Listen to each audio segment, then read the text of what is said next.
কেমিস্ট্রির সিনিয়র যারা আছেন একটু সামনে আসেন প্লিজ। 4-5 জন বেশি না, সবাই একটু পিছাই, একটু পিছাই সবাই। আপনার কেন না কেমিস্ট্রি করা এটা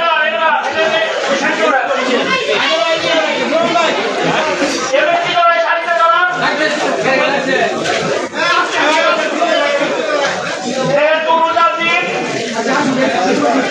সবাই কষ্ট যেন কম হয় এভাবে আমরা কথা বলি, স্লোগান দেই এবং বক্তব্য হবে।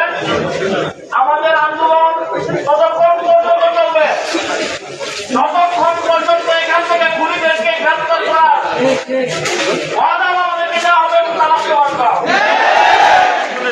খুনিদেরকে গ্রেপ্তার ব্যতীত আমাদেরকে কোনো ভুল দিলে কাজ হবে না। আনন্দ গ্রহণ করেন এই ময়মনসিংহের শত বর্ষ ঐতিহ্যবাহী শিক্ষা প্রতিষ্ঠান।